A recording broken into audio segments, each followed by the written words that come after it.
Tem aquele quadro com o teu nome impresso em papel grosso pendurado na sala deles, mas a única coisa que tu consegue estampar na parede do teu quarto é a vontade de sumir. Tu virou o troféu que eles exibem no domingo, só que a pilha que acende essa porra já acabou há uns 3 natais. Tem um momento muito específico na vida adulta em que a gente percebe que virou um troféu ambulante. Acontece num domingo qualquer, na mesa da sala da sua mãe ou na casa dos seus tios, quando o assunto inevitavelmente chega em você. Alguém puxa a cadeira, inclina o corpo pra frente com aquele sorriso de quem vai contar uma grande vitória e solta, em tom de anúncio oficial para o resto da mesa. E o fulano, hein? Orgulho da família.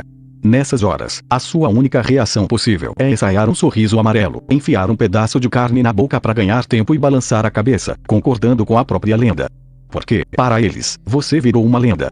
Você é o diploma emoldurado na parede da sala, o primeiro a ter saído daquela rota, o nome que é citado com reverência pelos primos mais velhos quando eles querem dar um puxão de orelha nos mais novos. Olha lá o seu primo, olha o que ele alcançou. Só que ninguém na mesa tem a menor ideia do peso que tem esse pedestal. Ninguém ali faz ideia de que, para sustentar essa imagem de vitória inabalável, você gasta a última gota de energia que te sobra todas as noites, trancado no banheiro do seu apartamento, olhando pro teto e se perguntando em que momento exato a sua vida virou essa obrigação de dar certo.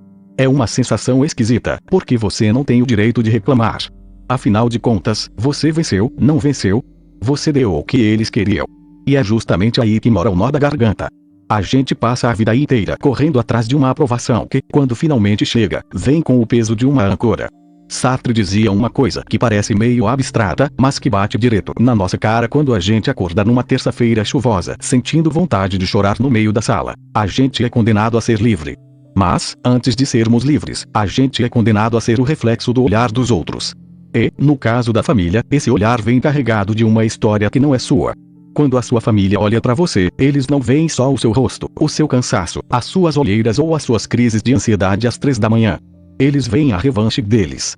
Eles veem os sacrifícios que os seus pais fizeram, as vezes que faltou dinheiro, o ônibus que eles pegaram de madrugada, o cansaço acumulado de gerações que queriam ter chegado onde você chegou. Você não é só você. Você é o projeto de reabilitação histórica da sua árvore genealógica. Cada conquista sua não é comemorada como um passo seu, mas como uma vitória coletiva, como se você estivesse limpando o nome da família no placar da vida. E é por isso que você não pode falhar. Falhar, para quem é o orgulho da família, não é só dar errado, é trair o esforço de todo mundo que veio antes. É como se, ao fraquejar, você estivesse dizendo que todo o sofrimento deles não valeu a pena. Então você aguenta. Você engole o choro, responde a mensagem da sua tia no WhatsApp com 3 emojis sorridentes, finge que tá tudo bem, que a vida tá ótima, que você tá no controle de tudo. Você veste a armadura do vencedor todas as manhãs, mesmo quando a única coisa que você queria era desabar no sofá e sumir por um mês. O problema é que a gente confunde o cansaço físico com o cansaço de ser quem os outros esperam que a gente seja. O corpo até descansa se você dorme 8 horas seguidas no sábado. Mas a alma continua exausta, porque ela sabe que, no minuto seguinte, o teatro vai recomeçar. Tem uma cena clássica disso que acontece naqueles grupos de WhatsApp da família, onde qualquer coisa que você faz vira manchete. Você posta uma foto no story com um café numa cafeteria bonitinha, e em 5 minutos a sua tia tira print, manda no grupo da família com a legenda "Olha o doutor chique", e daqui a pouco tem 10 avós e tios distantes comentando e batendo palma, como se você tivesse descoberto a cura de uma doença rara. No começo, isso até massageia o ego da gente. A gente se sente importante, querido, validado. Mas, com o tempo, essa adulação toda começa a virar uma coleira invisível. Você percebe que perdeu o direito à mediocridade. Você não pode mais ter um dia ruim, não pode mais postar uma foto com a cara amassada de sono, não pode mais dizer que tá cansado sem que alguém responda com um tom de preocupação exagerada. Nossa, menino, mas você trabalha tanto, cuida da sua saúde. E aí o cansaço dobra de tamanho, porque agora você tem que dar conta não só da sua própria cobrança, mas da preocupação alheia também. Você virou o refém do próprio personagem. A gente esquece que os filósofos antigos, especialmente os estoicos, falavam muito sobre o peso de viver para os outros. Sêneca dizia que a maior parte da nossa vida é gasta fazendo o que não devemos, outra boa parte fazendo nada, e o resto todo fazendo o que os outros querem. Só que ele falava isso pensando nos romanos da antiguidade, nos ricaços que disputavam o poder no Senado. Ele não estava imaginando o brasileiro médio que cresceu ouvindo que precisava vencer na vida para dar orgulho para a mãe. Porque, para quem veio de baixo, ou para quem carrega a expectativa de uma família inteira nas costas, o sucesso não é uma escolha de carreira, é uma dívida moral. Você nasce devendo. Você deve o esforço, deve o diploma, deve a estabilidade, deve o sorriso no rosto nas fotos de Natal. E o pior de tudo é que essa dívida nunca quita.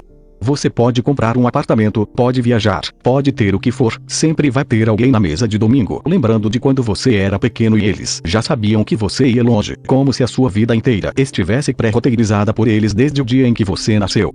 E você fica ali, sentado na ponta da mesa, com 30 e tantos anos na cara, sentindo a mesma culpa de quando tirava nota 7 numa prova de matemática e sabia que a sua mãe ia ficar decepcionada. Só que agora a nota 7 é a sua vida inteira. É você querendo largar tudo, querer sumir, querer simplesmente ser medíocre, errar sem culpa, sumir do mapa por 6 meses sem dar satisfação pra ninguém, mas sabendo perfeitamente que não pode.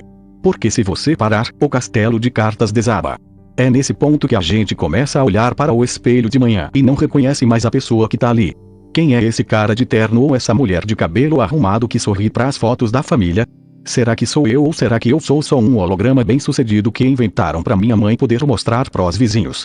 A gente cria uma esquizofrênia cotidiana, a vida real, que é um caos silencioso dentro da nossa cabeça, o desespero miúdo de pagar as contas em dia, a insônia de domingo à noite, a vontade genuína de mandar tudo pro inferno, e a vida oficial, que é aquela que vai pro FED, que é contada nos almoços de domingo, que serve de exemplo pros primos mais novos.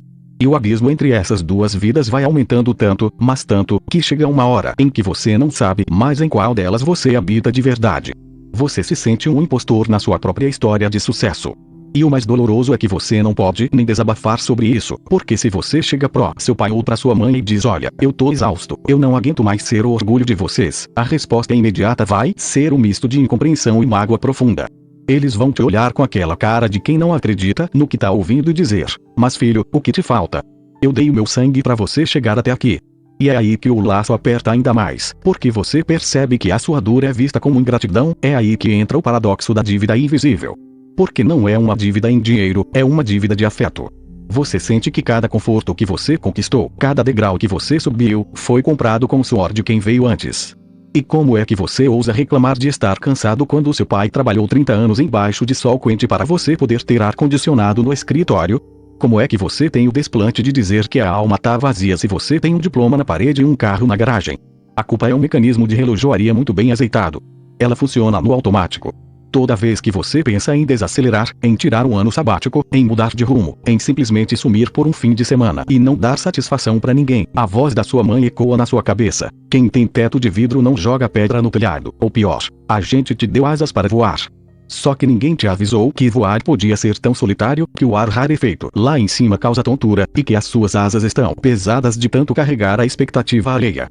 Spinoza, que era um filósofo meio exilado de tudo, falava muito sobre a alegria passiva versus a alegria ativa. A alegria passiva é aquela que acontece quando a gente se deixa determinar pelas circunstâncias, pelos desejos dos outros, pelas regras que inventaram para a gente antes mesmo de nascermos. A gente passa a vida inteira buscando a aprovação externa como quem busca oxigênio, e esquece que a aprovação dos outros é um gás que acaba muito rápido. Você ganha o parabéns no almoço de domingo, você vê orgulho brilhando no olho do seu tio, você sente aquele quentinho no coração por 5 minutos, e depois a vida volta a ser o que era, um silêncio pesado na sua cozinha, a louça acumulada na pia, e você olhando pro teto às 3 da manhã, perguntando quem diabos é você quando ninguém está aplaudindo. A gente vive numa espécie de encenação perpétua. O nosso papel social virou a nossa pele, e tirar essa pele arde, machuca, sangra. Sabe aquela cena clássica de você chegar na casa dos seus pais com a mala cheia de roupa suja para sua mãe lavar, não porque você não saiba usar a máquina, mas porque você precisa, em algum nível secreto e infantil, voltar a ser cuidado por quem não cobra tanto de você? Você senta na cadeira da cozinha, aquela mesma cadeira com o estofado rasgado onde você fazia dever de casa aos 10 anos, e por um instante brevíssimo, você respira. Ninguém ali se importa se você atingiu as metas, se você comprou um apartamento próprio, se o seu nome tá limpo no mercado. Ali, você ainda é só um menino ou a menina que raspava o joelho no parquinho. Mas aí o telefone toca, ou chega uma notificação no celular, ou alguém na mesa pergunta como vão os negócios, e a magia acaba. A armadura volta a pesar nos ombros. Você percebe que já não cabe mais ali, mas também não sabe onde é o seu lugar no mundo de gente grande. É um limbo melancólico. E o pior de tudo é que a gente vai se anestesiando. A gente acha que esse cansaço crônico, essa apatia de quem já cumpriu todas as tarefas da lista, é só a vida adulta normal. Ah, todo mundo é cansado, a gente diz para si mesmo na tentativa de se consolar. Mas não é bem assim. Existe uma diferença abissal entre o cansaço físico de quem trabalhou duro e o cansaço existencial de quem está vivendo a vida de outra pessoa. Nietzsche, que adorava sacudir as nossas certezas mais confortáveis, falava sobre a importância de a gente se tornar quem a gente é. Mas como é que a gente se torna quem a gente é se a gente passou os primeiros 30 anos da vida tentando ser exatamente quem os outros precisavam que a gente fosse para justificar o sacrifício deles? É uma conta que não fecha. Porque se você for genuinamente você, corre o risco de decepcionar. Corre o risco de ouvir que jogou tudo fora, que cuspiu no prato que comeu, que jogou no lixo o esforço de gerações. E é preciso muita coragem, ou muito desespero, para bancar essa decepção. Enquanto a gente não tiver a coragem de ser um pouco menos o orgulho dos outros e um pouco mais a paz de si mesmo, a gente vai continuar nesse purgatório elegante.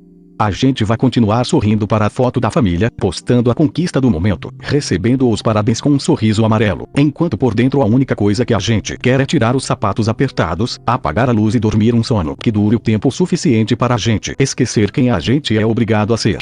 Mas a boa notícia, se é que existe alguma nessa fossa toda, é que a vida real não precisa ser esse monumento ao desempenho. De vez em quando, a gente pode permitir que o castelo de cartas desmorone um pouquinho. Deixar a louça suja na pia. Responder atrasado. Não saber a resposta para a pergunta do tio chato no almoço. Deixar de ser o troféu da família por uma tarde para poder, finalmente, ser gente. É um alívio imenso quando a gente aceita que decepcionar as expectativas dos outros é, muitas vezes, o único jeito de não se decepcionar a si mesmo. Então, na próxima vez que a culpa apertar o espelho, devolver aquela imagem cansada de quem carrega o mundo nas costas, lembra que não tem mal nenhum em fraquejar. Você não é um holograma, você não é um troféu, você não é o resumo das expectativas de ninguém. Respira fundo, solta essa armadura no chão da sala, e vai lá viver a sua vida de verdade, mesmo que ela seja meio bagunçada, meio incerta, e bem longe da perfeição que os outros esperavam de você. É isso. Vai lá. Se curtiu, deixa o like. E lembrando, eu não sou uma IA.